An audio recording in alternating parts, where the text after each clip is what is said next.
धीर्घैनम्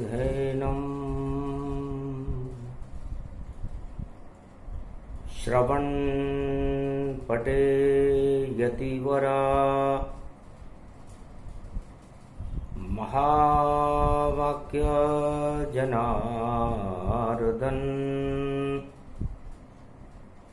सच्चिदानंद त्वं शरणं ब्रजेश यादवेन्द्रं दयादाता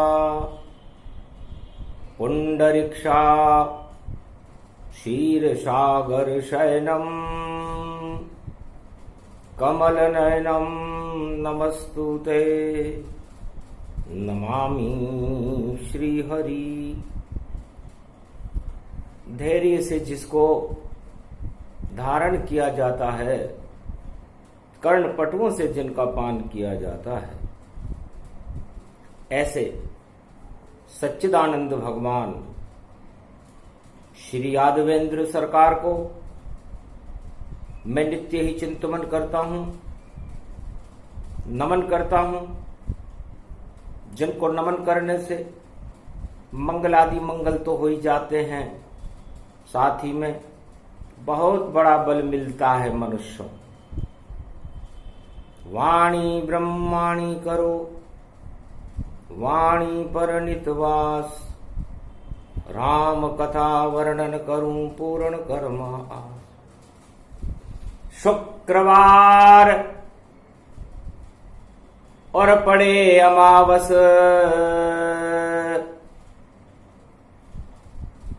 और देखो योग ध्रुव प्रगटावत। ध्रुव योग में, कलयुग में अमावस्या पड़ी, आषाढ़ का महीना था। शुक्राचार्य और देवगुरु दोनों हुए चैतन्य, एक पहुंच गए इंद्रलोक और एक लंक में अन्य। शुक्राचार्य को रावण ने लंका में बुलाया, देवगुरु बृहस्पति को इंद्र देवताओं की सभा में बृहस्पति पधारे।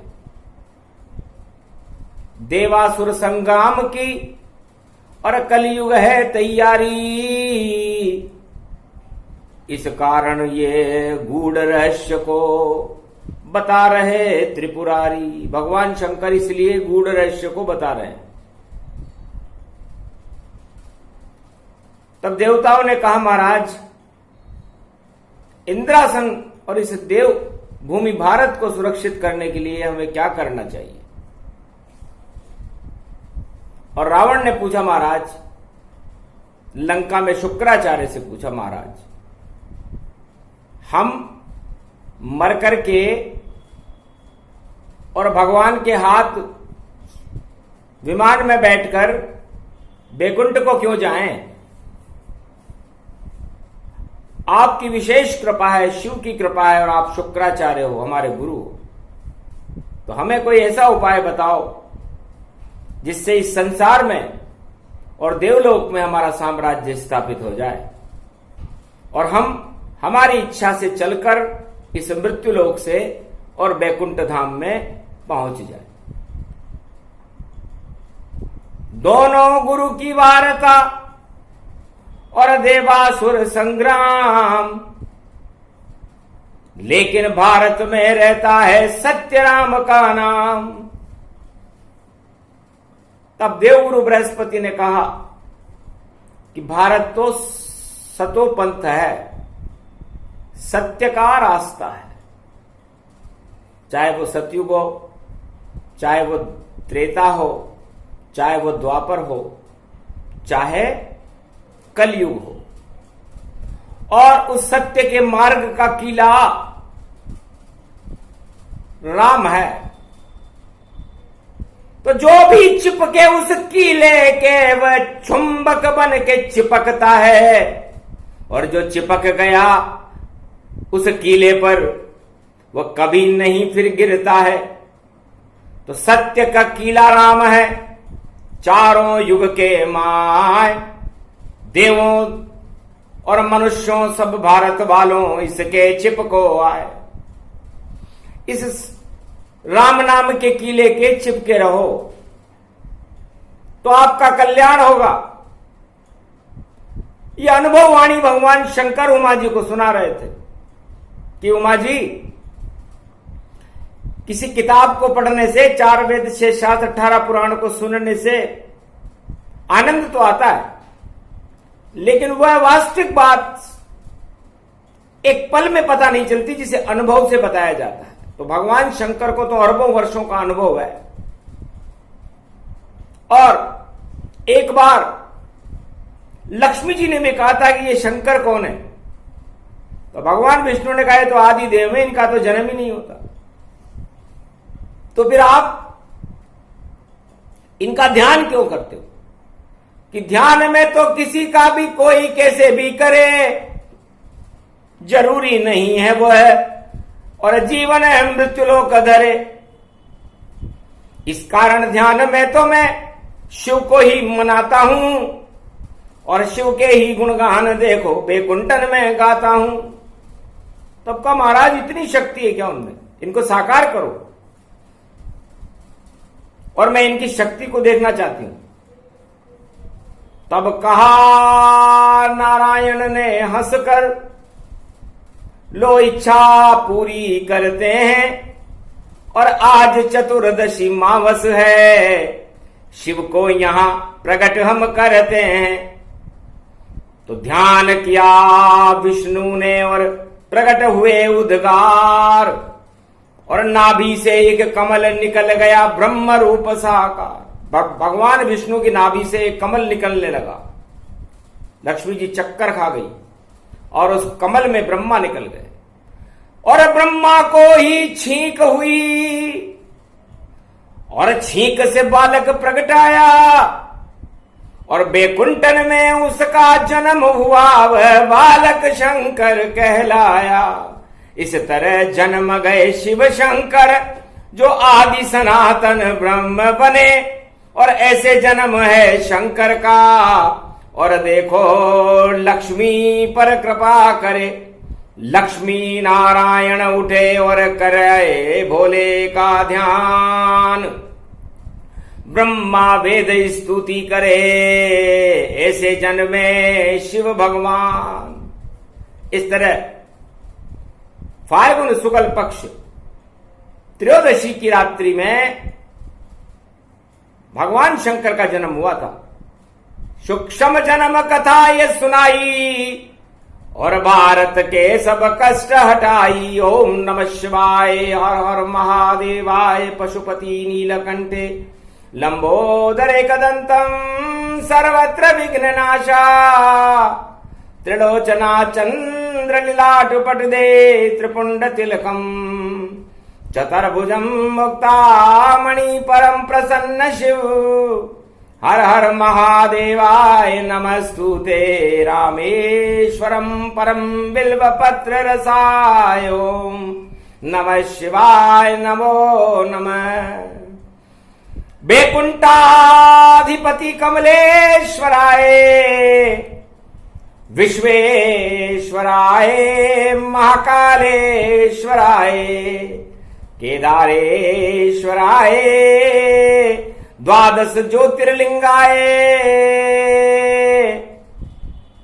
सर्वशक्ति रूपम अखंड ब्रह्मम तेजम च प्रतिभूतानि, सत्य यत्तर प्रजातर सर्वशक्ति नमामयम्। अमोघ शक्तिम सर्वशक्ति जगदम्बे महालक्ष्मी, अर्धंगति दावती जाऊती झनकती जमुना, अखंड ब्रह्मम तेजम च प्रतिभूतानि, ब्रह्म सत्य यतातन गृहंति अंत मृत्युंजनम तम मां मृत्युंजय तम नमः शिव। तब भगवान विष्णु ने कहा ये शिव है, मेरे इष्ट देव हैं, और बैकुंठ में मेरी इच्छा से प्रकट हुए हैं। कर लो दर्शन लक्ष्मी जी, जो मांगो जो दे। और ऐसी शक्ति शिव शंकर में रूप प्रकट गति ले। हमारे वैकुंठ में सबसे पहली बार भगवान शंकर का जन्म हो रहा है। रथ में बैठा लो इनको, और रथ यात्रा अब आती है, और अभिषेक करो शिव भोले का, दो दो अमावस प्रगटाती है। विष्णु लक्ष्मी करने लगे शिव का रुद्राभिषेक, मंगल हुआ बैकुंठ में, और ये है भारत देश। तो भारत देश में उस भूमंडल के कीले ने भगवान शिव की शक्ति को प्रकट कर दिया। इसलिए भारत भूमि उस भूमंडल के किले पर चिपकने वाले भक्त हैं, और चारों युगों में भगवान उन भक्तों को यहां परीक्षण करने के लिए भेजते हैं कि भारत में जिन आत्माओं को हमने यहां पर उच्चाधिकारी बना करके बैठा कि इस भूमंडल के किले के चिपके रहना, लेकिन उधर शुक्राचार्य ने सम्मोहनी मंत्र पढ़ा तो शिव के कृपा पात्र रावण और शुक्राचार्य प्रकट पाए, और ऐसी नीति चला दी रावण को कि सारे किले छोड़ भग पाए। तो रावण ने भारत के प्रमुख शक्तिशाली महापुरुषों को लंका में बुलाया और कहा, आपके देश में क्या सुविधाएं आपको उपलब्ध है? महाराज, दाल रोटी खाते और भजन सदा हम करते हैं, और राम नाम के किले से और देखो हम तो लिपटे रहते हैं। कि इतना ही सिखलाया तुमको उसी राम ने ज्ञान। अरे मैं तो लंकापति रावण हूं, और लंका मेरी महान सोने की ये लंका देखो, और प्रलोभन दिया भारी। अरे छोड़ो ऐसे राम नाम को, आओ लंका नर नारी। अरे सुरा सुंदरी सब मिल जावे, काम नहीं कोई कर पावे, बस मेरी जयकार लगाना और इतनी इच्छा ये पावे। जो भी छोड़े भारत को लंका में सम्मान मिले, और भाग गए सब किला छोड़कर जो आधे दानव ज्ञान भरे। वो सारे उच्च महापुरुष जो भारत में राम नाम के किले पे चिपके हुए थे, प्रलोभन मिलते ही रावण सरकार का और अपना राम दल छोड़ करके रावण दल में चले गए। रावण हंसा, धन्य गुरुदेवा, और टूट गया ये राम का किला। क्या नीति बतलाई आपने, थोड़ा सा दिया लोभ, छोड़ दी अपनी आत्मनिष्ठा और छोड़ा राम स्वरूप। राम को ही छोड़ दिया, अरे लोभ में फंस गए। तो जो फंसे लोभ में रावण के, वह सब दानव बन पाते हैं, और लंका में भी दुखी रहे, और रावण जयकार लगाते हैं तो जन्म लेना बेकार हो गया। जन्म हुआ धिक्कार, और प्रलोभन में फंस गए और चढ़े राज दरबार की कुर्सियों पर जाकर बैठ गए लंका में। ये चारों युगों में होता है, इसे दल बदल कहते हैं कि राम रावण दल में चला जाए। ऐसा हो सकता है क्या? राम नाम तो सत्य है, कभी न रावण हाथ मिलाए। कैसा भी प्रलोभन दो पर किले के चिपकाए। तो राम नाम के किले से जो चिपका रहता है उसका हर जन्म धन्य रहता है, और परमात्मा की उस पर कृपा रहती है। और जो राम नाम ऊपर से बोल करके और रावण रूपी आतंकवादियों के प्रलोभन में फंस जाता है, सुरा सुंदरी के प्रलोभन में फंस जाता है, तो अपनी आत्मा का पश्चाताप उसे करना पड़ता है, उसके कर्म बन जाते हैं।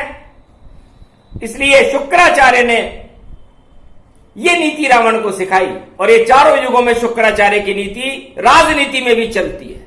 यही नीति है, इधर से उधर तोड़ो और जो महत्वपूर्ण उसको जोड़ो, और जो किसी काम का नहीं भैया उसको सत्ता से हटा छोड़ो।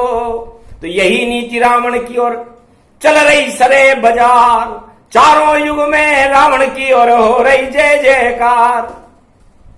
तो राम भी चक्कर खा गए कि धन्य रावण सरकार, शुक्राचार्य की नीति का और कर रहे हो तुम वार। लेकिन ये शुक्राचार्य की नीति ज्यादा दिन चलने वाली नहीं है, थोड़े दिन ही चलती है। भगवान भोले प्रगटा डाले, जब इंद्रलोक में शिव प्रगटे तो बम बम भोले मत वाले।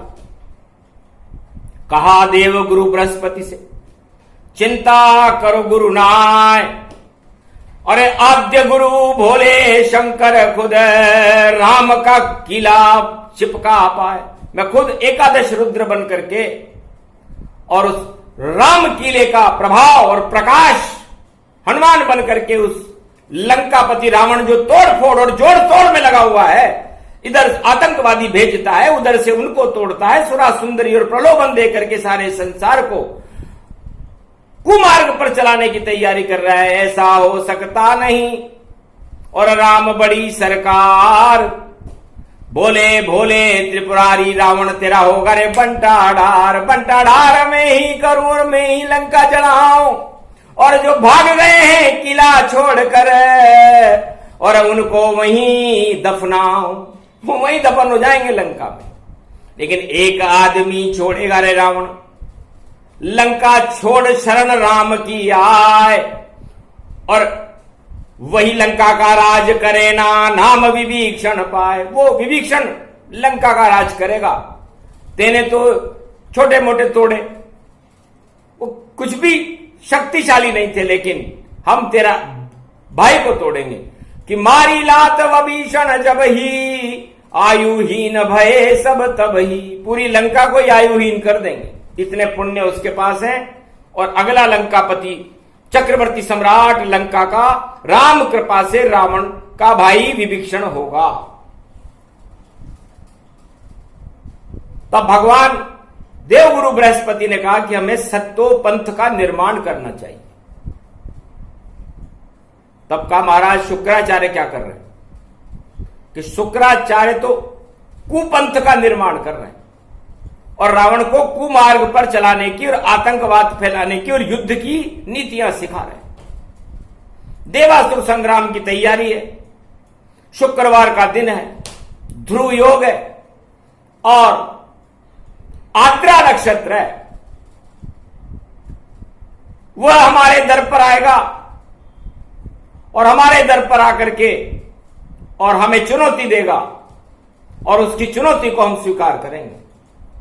तो स्वर्ग की सीढ़ी बना रहा रावण, जो भारत में अलकापुरी से पावेगी और बद्रीनाथ की नर नारायण पर्वत पर वह सीढ़ी रावण बन जावेगी। रावण ने नर नारायण पहाड़ के ऊपर सतोपंथ अलकापुरी के पास एक स्वर्ग की सीढ़ी बना रहा है और उस स्वर्ग की सीढ़ी पर चढ़ करके रावण और उसके 1.25 लाख नाती सशरीर बैकुंठ जाना चाहते। हंसे देव गुरु बृहस्पति, हंसे विष्णु भगवान, ब्रह्मा शिव सब हंसने लगे और पूरा है अज्ञान। चतुराई तो पूरी करा दी शुक्राचार्य ने कि दिन में न मरूं, रात में न मरूं, कभी न मरूं, किसी से भी न मरूं, और विज्ञान के भंडार भरूं, मैं अस्त्र भरूं, मैं शस्त्र भरूं और सबको मारूं पर मैं न मरूं। ये कैसी नीति है? चारों युगों में रावण नीति ऐसे ही चलती है। इसलिए भारत तो सतोपंथ है, सत्य का मार्ग है और सतोपंथ पर भारत की सीमा में स्वर्ग की सीढ़ी बनना भी एक शुभ योग है। तब कहा अमावस का दिन है और शुक्रवार प्रगटाया है, कलयुग की इसमें छाया है, वो रावण चढ़ नहीं पाया है। वाणी चारों युगों की बात को जानती है। भगवान शंकर तो अरबों जन्मों की बात जानते हैं। उन्होंने दिव्य दृष्टि खोल करके देखा कि कलयुग में भी जो रावण नीति अपनाते हैं, वो सतो पंथ की सीढ़ी पर चढ़कर सशरीर बैकुंठ में न किसी अंतरिक्ष यान में जा सकते, न किसी उड़न तस्त्री में जा सकते, न वो कुछ भी बना ले, वहां तक नहीं पहुंच सकते। पर रावण नीति तो जारी है, तोड़ फोड़ जारी यहां, और इधर उधर मिल जाए, इसको तोड़ो उसको जोड़ो और सत्ता ले चलाए। ऐसी सत्ता चलती नहीं, असत्य पंथ वह जान, लात खाई थी विभीषण ने और लंका छोड़ी तत्काल। विभीषण चाहता तो लंका में तोड़फोड़ कर सकता था, क्योंकि ऐसा नहीं कि उसके वहां समर्थक नहीं थे, लेकिन लंका त्याग दी। अरे नाथ नरक का पंथ एक भी नहीं है उस लंका में, देखो धर्म गुरु और संत, एक भी धर्म गुरु नहीं है वहां पर, और न कोई संत है। ऐसी नगरी में रहना, ऐसे राज्य में रहना, ऐसे राजा के नेतृत्व में रहना, धिक्कार है उस आत्मा को जो सिंहासन की कुर्सी के लिए उनसे लंका में घुस जाए, जोड़ तोड़ में फंस जाए। वापस आया शरण में, और शरणागत श्री राम सागर तट पर बैठे थे, और कर दिया विभीषण काम, आओ लंकेश शरणागत हमारी, और लंका राज करो तुम भारी, निष्कंटक करो राज अब कोई हटा नहीं पाए। एक ही राजा लंक का जो लंका राज चलाए। भगवान शिव का आशीर्वाद प्राप्त करके भी रावण लंका का चक्रवर्ती सम्राट और अपना सत्ता चला नहीं सका, और राम के राज तिलक करने मात्र से लंका का राजा आज भी विभीषण ही है, उसे किसी ने हटाया ही नहीं। क्यों? क्योंकि भगवान राम ने उसे अपने किले पर चिपका लिया था। राम नाम का किला बड़ा मजबूत होता है, ढीला नहीं होता, और ढीले तो वो लोग होते हैं जो इधर उधर जोड़ तोड़ से भागते रहते हैं। सत्ता सुख बेकार है और सत्य का सुख जान, और सतो पंथ की कथा को और कहते बृहस्पति भगवान। सतो पंथ चारों युगों में भारत और भारत के राजा उनको भगवान इसलिए भेजते हैं भारत में नेतृत्व करने की, सत्य का पंथ चलाना, सत्य का मार्गदर्शन करना। जैसे राम ने चलाया, कृष्ण ने चलाया और प्रहलाद ने चलाया, वैसे कलयुग में भी आप चलाना। लेकिन जो सत्य पंथ को छोड़कर और लंक होए समान, सत्ता उसकी हट जाती है, बोले देव गुरु बृहस्पति भगवान। देवगुरु बृहस्पति इंद्रासन पर कहने लगे, हे देवताओं, चारों युगों में ऐसा कोई राजा कर नहीं सका। राम और कृष्ण के अलावा भारत में भी ऐसा कोई राजा हुआ ही नहीं, किसी भी धर्म और किसी भी जाति और किसी भी संसार में कोई भारत का जो नेतृत्व जिसने भी किया, हजारों जन्मों के पुण्य से वो राजा बनता है। लेकिन बैकुंठ में जाने वाला सशरीर और सत्य के रास्ते पर चलने वाला धर्मराज युधिष्ठिर एक ही राजा था। अब कथा सुनो उस युधिष्ठिर की, बस उस पर ही कृपा श्री राम करी। श्री कृष्ण ने गीता सुना दी उसे और धर्म मार्ग की शक्ति भरी। तो जो सीढ़ी बनाई थी रावण ने, उस पर नारायण चढ़ पाए और रावण सब मर गए लंका में, कोई सीढ़ी तक नहीं जा पाए।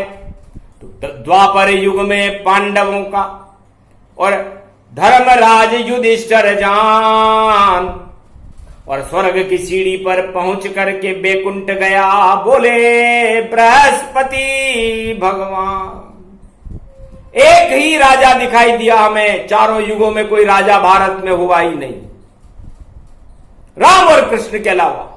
सब यहां पर इधर उधर फिसल गए, कोई सत्ता में यहां फिसल गया, कोई सुरा रूप में चला गया, कोई सुंदरी रूप में डूब गया, कोई लूटने धन में चूम गया। इस कारण सब राजाओं का और पतन भारत हुआ जान। आज तक ये जारी है, बोले देव गुरु बृहस्पति भगवान। और एक ही राजा था युधिष्ठिर, भगवान कृष्ण और पांडवों का सबसे बड़ा भाई भगवान कृष्ण ने पांडवों को गीता सुनाई थी। मरने के बाद भी गीता किसी को सुना दो तो वैकुंठ में पहुंचा देती है, इतनी बड़ी शक्ति है गीता में। और गीता को सुनकर भगवान श्री कृष्ण के मुखारविंद से सुनकर युधिष्ठिर ने भोग राज की समाप्ति कर दी, कौरव राज की समाप्ति कर दी और भारत में धर्म क्षेत्र बना करके भारत का झंडा लहरा दिया था। केसरिया झंडा उड़ा और द्वापर युग के माय धर्मराज हो गया भारत में और प्रजा प्रसन्न दिखा। और वह धर्मराज युधिष्ठिर सशरीर उस गीता की शक्ति के बल पर स्वर्ग की सीढ़ी पर चढ़कर नरनारायण पहाड़ और अलकापुरी की सतोपंथ में स्नान करके और वैकुंठ को चला गया। एक ही राजा था, उसका नाम था युधिष्ठिर, जिसने पूरी शक्ति भारत में धर्म क्षेत्र बनाने में लगा दी। सारा ही परिवार गल गया और छोड़ दिए राज और ताज, पर धर्म का साथ नहीं छोड़ा, उसके साथ चले आगे आगे कुत्ता बन के धर्मराज। स्वान का रूप बना लिया धर्मराज ने भी, क्योंकि धर्म वफादार होता है और स्वान भी वफादार होता है। तो भारत के प्रति जो आत्माएं उस राम किले के प्रति अपनी वफादारी रखती है, धर्म के प्रति अपनी वफादारी रखती है, ईश्वर शक्तियां और ईश्वर उसकी अंतिम श्वास तक रक्षा करते हैं। और ये धन धाम और राजपाट यही धरे रह जाते हैं। इस कारण रावण फेल हुआ कि परहित नहीं चाहता था और स्वार्थ में फंसा हुआ देखो वह परिवार का भलाई चाहता था। रावण नीति इसलिए फेल हो गई, वरना शक्ति में और 4 वेद शेष 18 पुराण का ज्ञाता रावण परिवारवाद में फंस गया, प्रलोभनवाद में फंस गया। उसको अपने परिवार के अलावा और कुछ दिखाई देता नहीं था। जिस तरह कौरव फंस गए थे, धृतराष्ट्र फंस गया था, वैसे ही रावण भी फंस गया। शुक्राचार्य की सभी नीतियां फेल हो गई। देवगुरु बृहस्पति कहते हैं कि भारी भारी योजना और तांडव दिया रचाए, सारी योजना फेल हो गई, सीढ़ी नहीं चढ़ पाए। तो धर्म की सीढ़ी तो तपस्या से और धर्म क्षेत्र बनाकर चढ़ी जाती है। संसार में 4 युगों में केवल सतयुग में ध्रुव चढ़ा, भगवान के सिर पर रखा पैर, ध्रुव लोक ही अलग बना डाला और नारायण बन गए थे उसकी सीढ़ी और ऐसा उजाला कर डाला। ध्रुव तारे का आज भी और जगत में होता प्रकाश, बारिश बाकी सारे राजाओं का देखो हो गया नाश। वो राजा तो चंद खुशी के लिए, कुर्सी मिलने के लिए ही बड़े खुश हो जाते हैं, लेकिन ध्रुव नारायण के मस्तक पर जो नारायण को सीढ़ी बनना पड़ा उसके लिए, ऐसे भक्त ध्रुव की जय हो। सत्य का प्रकाश आज भी प्रकाशमान है, उसको देखो और उस सत्य को समझने की कोशिश करो और भारत को सतोपंथ बनाओ। ये सतोपंथ की कथा भगवान देवगुरु बृहस्पति भारत में इसलिए सुना रहे हैं अमावस्या में और शंकर का जन्म कर दिया, ताकि भारत और भारत के राजा सत्य के पथ पर चले और राम नाम के कीले से चिपके रहे।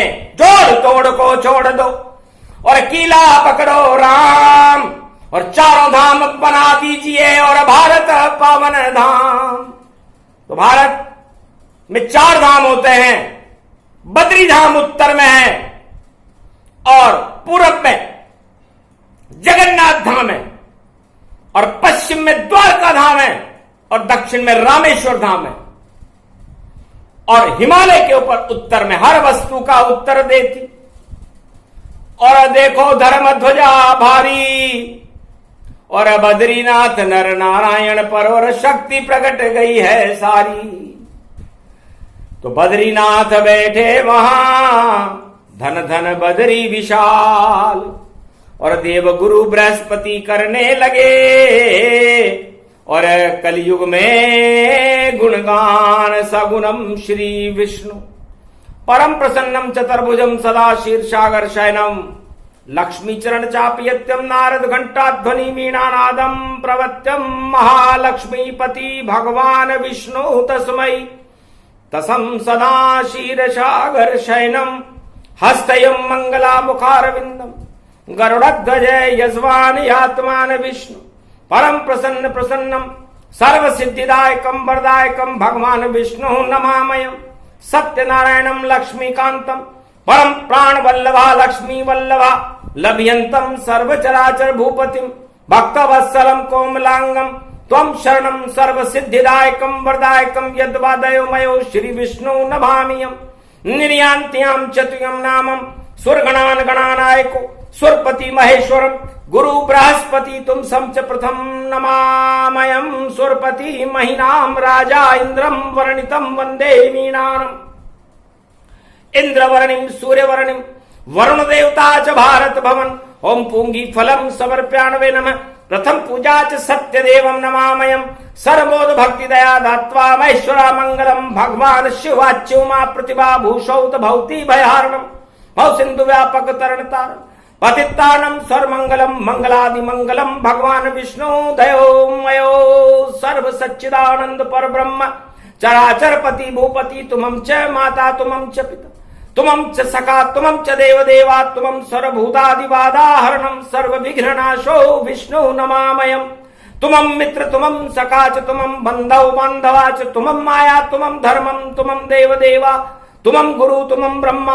तुमं विष्णु तुमं महेश्वरा सर्वस्व महान शक्तिदायकम भगवान शिव शक्ति उमा सर्वाशीर्वाद च विष्णु नमामयम श्री बद्री विशालम केदारनाथम गंगोत्री जमुनोत्री सतो पंथ सर्वशक्ति भारत देशम सत्य पंथ सत्य युग प्रारंभ है। भगवान देवगुरु बृहस्पति 11 जुलाई 2021 से भारत में सतयुग प्रारंभ करते हैं। ये सत्य कथा सत्यनारायण भगवान की बद्रीनाथ विशाल की वाणी में सारे संसार को इसलिए सुनाई जा रही है कि हे राजाओं सावधान रहना, तुम्हारे राज्य और ताज हटने वाले हैं, सत्य के किले से चिपके रहना जिसका नाम है राम।